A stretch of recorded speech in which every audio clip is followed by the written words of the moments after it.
If you've ever felt totally drained from one-sided relationships, we're talking about reclaiming your self-worth and, ultimately, your energy. If you're tired of constantly pouring from an empty cup, you are in the right place. So let's just address the elephant in the room. Ever give someone absolutely everything? Your time, your loyalty, your absolute best energy, and they just kind of treat it like it's nothing? Like you're just supposed to be on standby for them? It hurts, right? And actually, our brains process this exact type of social rejection just like physical pain. It's incredibly frustrating to show up day after day only to be totally taken for granted. Naturally, when we feel ignored, we tend to fall back on the old way of doing things. You know the drill, sending that desperate text at 2 a.m. or playing that totally exhausting block and unblock game. But here's the harsh truth. Chasing someone only teaches them that your time is free. Enter quiet power.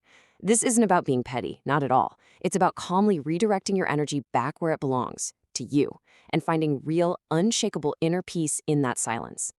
Think about it like a phone charger. Seriously.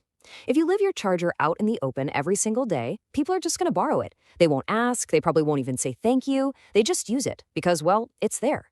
But the second you quietly put it away, suddenly everyone realizes they actually need it. They feel the weight of what they were taking for granted. In this scenario, that charger is your time. It's you. And this leads us to a massive mindset shift. You do not fight for a seat at a table that wasn't built for you. You go build your own table. Let's be clear. Quiet power isn't some sneaky revenge plot. It's just a profound, deeply personal decision that your peace is simply worth way more than someone else's fleeting attention. Now, let's talk about the stages of reclaiming your worth. There's an entire emotional timeline that kicks into gear the exact second you decide to pull your energy back. Day 1 is all about the quiet. Honestly, the other person might just feel relieved at first. No pressure, right? But skip ahead to week 1 and we enter the wondering. They notice you haven't checked their updates. It's just a little too quiet. And then month 1 hits, the realization. They look around at their empty present, compare it to your former presence, and the full weight of your absence finally crashes down on them. But hey, while you're going through all of that, you're fighting your own internal battle, aren't you? And here's the truth about healing. The hardest moments usually aren't the big anniversaries or dramatic fights. Nope, the real battleground is a totally random Tuesday afternoon. It's that moment when nothing is specifically wrong, but everything just feels off. It's that sudden, nagging urge to just grab your phone and text them a meme. When those random urges hit you, just remember that healing is not a straight line.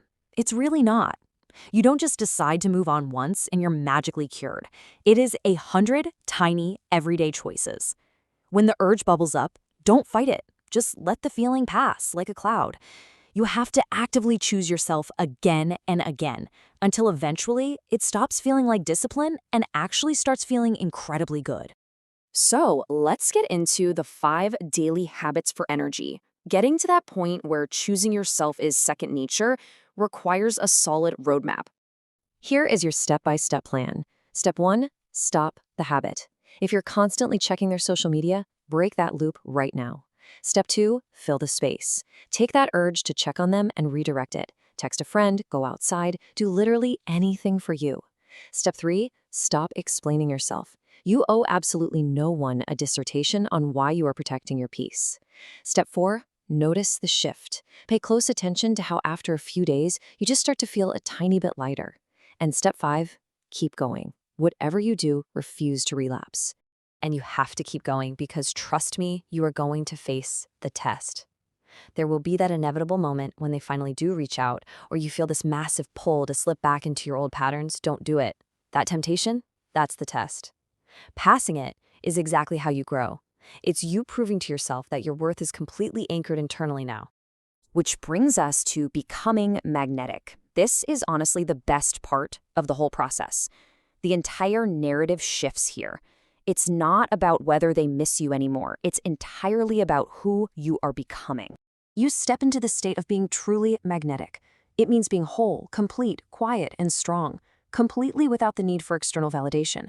You suddenly realize your presence is a gift, not a given, and people can feel that grounded energy from miles away. When you finally stop shrinking to fit into someone else's comfort zone, you naturally start attracting the right people and the right situations. So I want to leave you with this one question to think about. Will you choose yourself quietly today? Remember, You don't need to make a bunch of noise to be felt. Stop giving your power away. Stop begging for a seat at the wrong table, and start trusting that the right people will absolutely be drawn to your peaceful, grounded energy. Make the choice to choose yourself today, and just watch how everything changes.